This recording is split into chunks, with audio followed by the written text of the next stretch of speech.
Hello everyone. I know, another webcam video because I don't know. I actually have some explaining to do. Okay, my hair is bothering me. Yes, my hair is really curly right now and I don't know why. That is the only pink piece of hair on my head. And I don't even know how it got there. Okay, now that my hair is in a lovely bun. Okay, so I have some explaining to do. I was actually going to film like 5 videos this weekend, and I was going to make them really good, and like, I don't know, I was just going to put a lot of effort into them and stuff. Not that I don't put any less effort in any other video, but I'm just saying, like, I was actually going to film a lot of videos this weekend and get them up for you guys.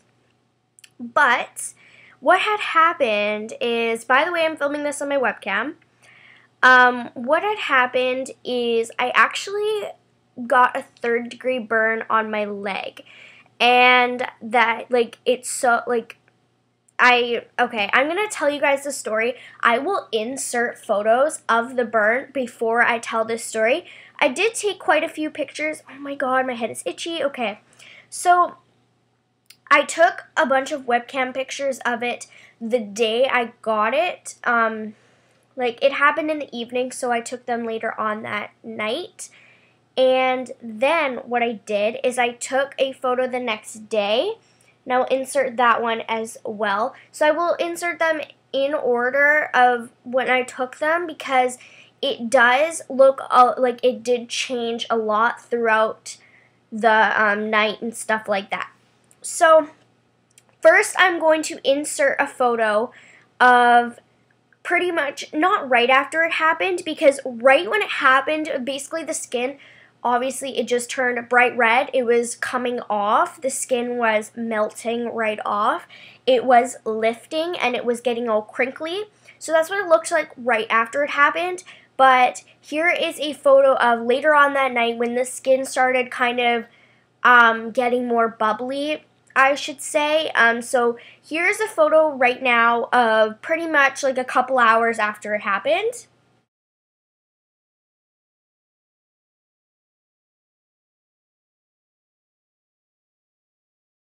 And then this is a photo of yesterday. So today it is Saturday. Today it is a Saturday. This happened on Thursday. So here's a photo of Friday morning when I woke up.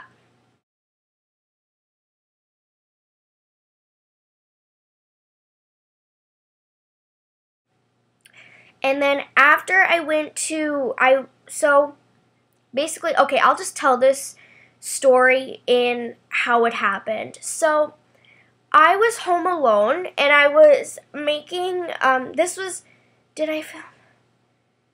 My video that I filmed that's up right now, I was asking you guys what I want as a giveaway prize. And so this took place later on that night. I uploaded that like around 5 p.m. or so, I should say. But this happened all around 7 p.m. And so I was home alone after I was making gingerbread cookies, all good. Like, it had nothing to do with the gingerbread cookies because in that video I was going to make them. It had nothing to do with that.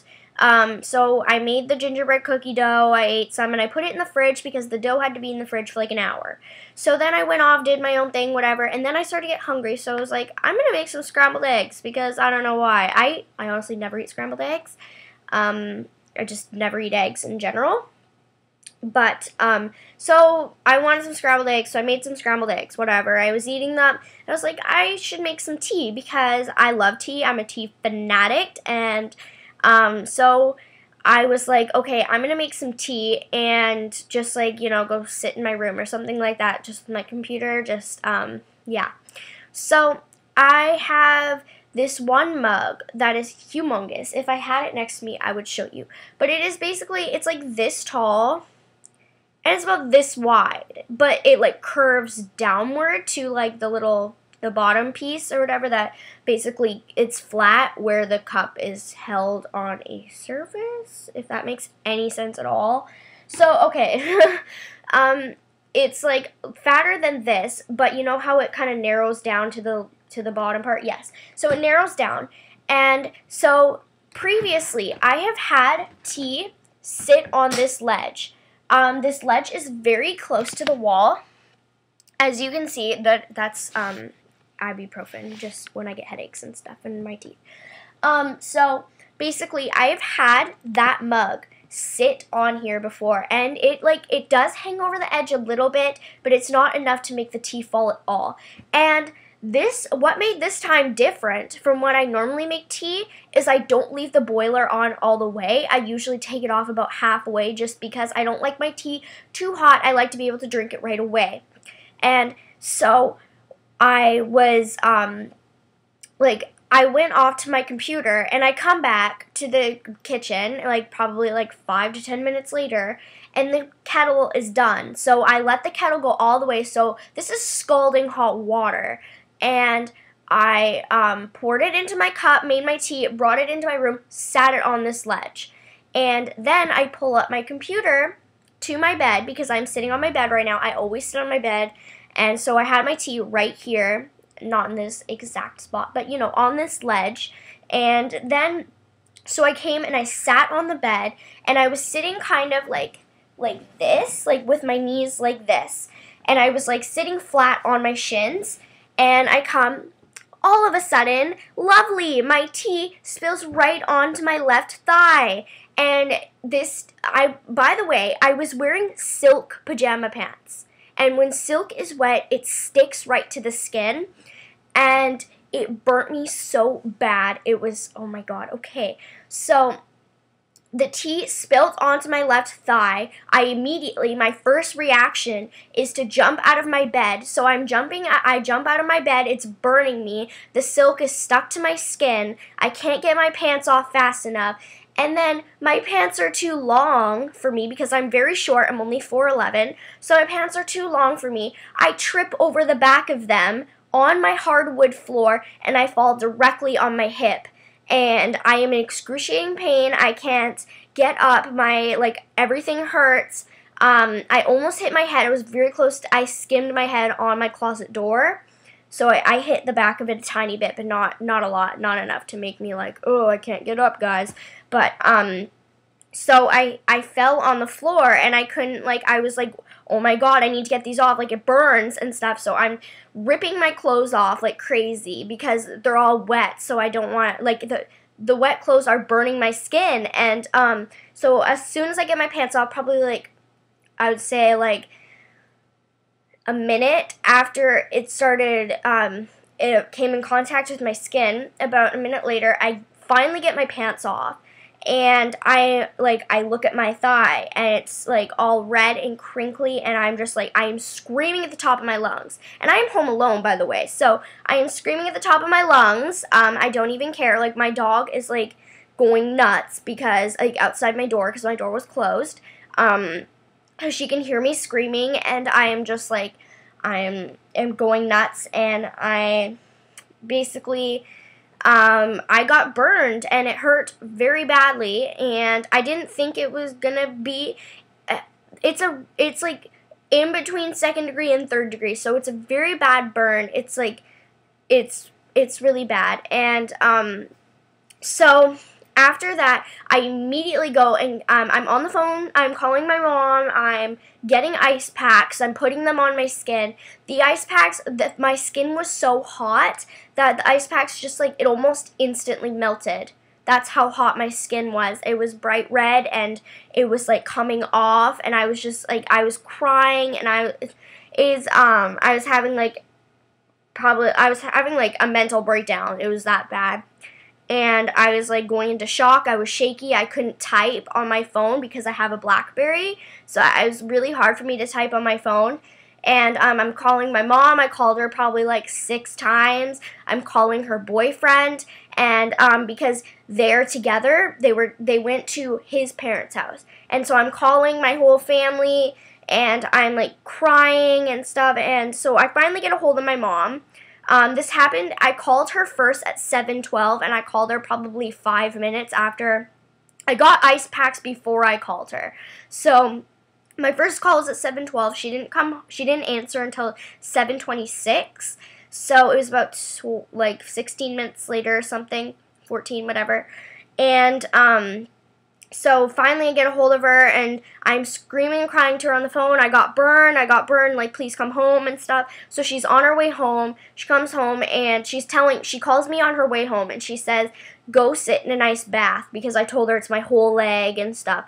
So I go and I sit in an ice cold bath, because it's everywhere, so I can't just, like, I didn't even have enough ice packs to fill the whole leg anyways.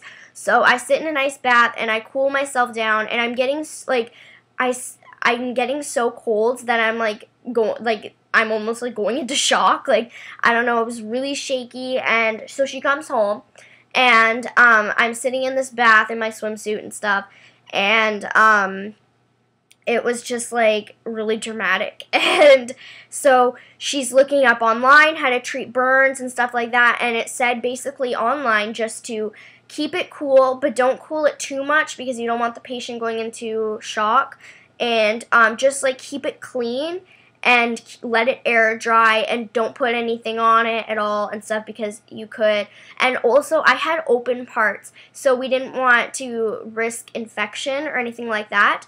So we just left it basically after like scrambling around. Also, my hip bone is hurting like crazy because I fell directly on it on my hardwood floor, and that really hurt. And so I'm laying flat in my living room on my rug, because I was laying flat on my back because I couldn't lay on my side, anything like that. I still can't lay on my side because I have to sleep directly on my back, which is really uncomfortable. But so I have to lay on my back, and so I made a little bed in my living room in front of the TV, and so that my mom could sit with me in the living room. So I had a pillow, and I was just laying flat on a towel in my swimsuit and watching TV. And we were contemplating between going to the hospital or not, just because it was a really bad burn, and it's just getting ridiculous. And then we decided, no, we're not going to go to the hospital. They're not going to do anything more than what we are doing at home. So there was no point in going to the hospital, because they weren't going to do anything more. It's not like the most they would do is give me some prescription cream or something like that. But so what we did is I slept on the floor that night, and I just slept on my back, just flat. I had a blanket over everywhere, and I wore knee-high socks because I couldn't cover my foot that the burn is on. So what I did is I had a blanket over the half side of me, basically, where the burn wasn't. And so the next morning, we decided we were going to the walk-in clinic, because we have like 2 or 3 walk-in clinics where I live. So we decided we would go to the walk-in clinic, and so we went to the walk-in clinic, and this was on Friday. And so this is the day that the photo, the last photo that you saw, this is how the burn is on the last photo that you just saw. So we go into the walk-in clinic, and basically it was really busy. The walk-in clinics are always busy. It's just how it is. And basically one of my old friends from middle school, her mom works at that clinic, and I knew that she worked at that clinic, but I didn't know she was working today or anything like that. So we go in, she sees me, she recognizes me, because I used to hang out with her all the time. So she sees me, and she goes, "Oh, Colby, like, just come back, like, don't worry, we'll help you right away," and stuff like that, because she saw I had my burn exposed, because I didn't wrap it in gauze or anything like that I didn't wrap it at all when it first happened, because I didn't want to move the skin or anything like that, so, because it was still really hot. And then we went to after we were at the clinic and she brought us in, a doctor came in, and he put this white cooling cream, like antibiotic cream, so to prevent infection, just on the open spots. And he did wrap it up in gauze, but he did a horrible job. It was falling off all night, and like, my blisters were humongous. If you saw the photo, my blisters were huge. And so we were like, because he wrapped it so tight, he said, don't pop the blisters because the skin underneath isn't healed enough yet. But yet, he wrapped my leg up so tight that he put so much pressure on my blisters that they burst throughout the night, because the gauze, in some areas, it was obviously tighter because of the huge blisters. But, so, it was rubbing against, it burst in my blisters, and it got all wet and gross. And, so then we decided, he suggested to us, because he didn't want us coming into the clinic every single day to get this redressed, because it's not the clinic's job to do that. It's more of a nurse's job. So he suggested to us that we go into the hospital and into the emergency, and we get on the regular changing schedule. And by changing, I mean the changing of bandages on my leg. So we go into the hospital today. This was today. We go into the hospital, and we go pretty much right in. We waited probably like 20 minutes or something in the waiting room, and then we had to wait another like half an hour when we were actually in like a hospital bed. And so basically this nurse came and she wrapped up my leg. They checked it out, make sure that it was on the road to healing and not infection. And it's good news. My leg is not on the road to infection at all. And basically it looked a little bit different this morning because all the bubbles had popped. There was still some bubbles. They weren't all completely gone, but the two major ones were gone. Like the two biggest ones on my leg were gone. And they were just completely flattened out. And basically this morning my skin looks really brown toned. It looks kind of crispy, and it's really wrinkly. I can't show you because my leg is wrapped up the way it is. I will show you the way it is wrapped, but I can't undo the wrapping. So basically, my leg, it's like doing a little bit better. It's really tender, it's really crispy and stuff like that. And so the hospital suggests, like the doctor and the nurse suggest that I come in every 3 days to get my leg redressed. And the dressing that they put on is completely different from what they did at the walk-in clinic. It's so much better. I don't even have to worry about it anymore. And it is completely sterile, and it's just so much better. And so after they just suggest that I go and see a plastic surgeon, because plastic surgeons treat burns, and they can also help with scarring and stuff like that, because this is going to leave a really bad scar, and it's just kind of ridiculous that a cup of tea did this to me. Now I'm afraid to drink hot liquids, and yeah, so basically now on Tuesday I'm going into the hospital again to get it redressed, and it's just like, I don't know, this whole situation was really dramatic, and it's kind of almost hard for me to walk because of where the burn is. It's so up on my hip bone that it's just like, it's hard for me to walk. And I'm getting used to it now. But I'm pretty much out of cheer for maybe a month, I would say. He said that when my leg is completely scabbed over, which he said that should take 3 weeks or so. So when my leg is completely scabbed over, that I can start doing some littler stuff, but I can't like do a lot of stuff. And also I have to keep my leg wrapped at all times. I can't take it off. So, and this wrap is literally 8 layers. So basically, I'm going to show you. So this is my leg right now. I am wearing these long, like, black shorts because it kind of holds it in place a little bit. But if you can see, the burn goes all the way up here. Like, it goes all the way up. So it's kind of hard for me to sit. But, so I'm just wearing these shorts so that it kind of holds them together at the top. But, so this is a net. This is like a net. And underneath here you can see some gauze. So basically all the layers of this bandage is, what she did first is she wiped it down with some sterile water, and she just wiped it with gauze and just made sure that it was like moist. And then she put on this clear gel, and it's like antibacterial, but also it's to help keep it moist. And then what they did is they put these black mesh patches on all of the burn area. And it's basically made out of silver, and silver is antibacterial. So they put those over all the burn areas, and then they put a layer of wet gauze, just like patches of it, basically wherever all the really bad areas were. And then what they did is they, after they did the wet gauze, they saran wrapped it, and they put a couple layers of saran wrap, just legit saran wrap, and then what they did after the saran wrap is they put the white regular gauze wrap on it, a couple layers of that, then they completely taped it, and then they put this net all over it to hold it all in place.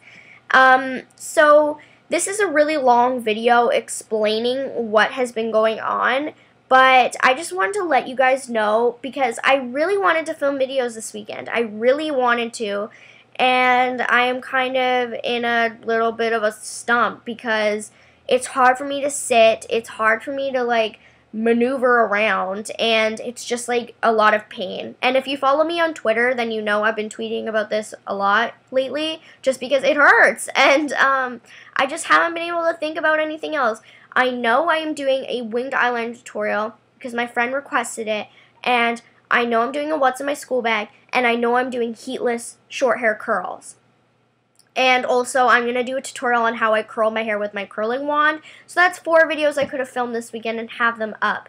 But because of this, I can't do anything, and I can't wear pants, first of all. I can't wear jeans, and this bandage is so thick that I can wear leggings, obviously, but I can't wear jeans anymore, not until this thing is off, and I can't take this thing off for a very long time because it has to stay sterile, and it has to stay like nice, and I can't shower. I have to wash my hair in the sink, and then I have to use like washcloth to shower pretty much because I can't go underwater with this, and it's just like, I don't know. So if you don't see videos from me in a while, this is why. And as soon as I can, get the energy to do the videos, I will. And I will do them in a heartbeat because I love YouTube and I don't want to stop. I know a lot of people have been asking me if I'm going to stop YouTube, and I'm not because I just love it that much. And I don't want you guys to think that I'm ever going to quit YouTube. And this is just like a stump in the road. So don't worry about it that much. I just want you guys to know what's going on and the reason why I haven't been able to film, I guess, the past couple days. And the reason why I don't know how long this is going to take for me to do videos again. I have school on Tuesday. I'm going to hope to get some videos done by Monday. It is Saturday right now. I don't have cheer this weekend, so that's good. I won't be able to do cheer for a while. I'm just going to have to sit and watch. I know I'm not getting taken out of the routine because I do have about a month or two, not two, but a month and like a week or so until my first competition, and I should be able to do that competition as long as my leg is wrapped. I will be able to do things when my leg is wrapped. It's just a matter of when I'll be able to take the bandage off. So, yeah, that's just like this really long explanation video. If you're still here, I'm very glad because I've been talking this whole video, but I just really wanted to let you guys know what was going on so that you guys don't, wonder where I am and stuff, and I'll insert all the photos and stuff. So, I hope you guys are having a great day, and I'll see you guys soon. Bye.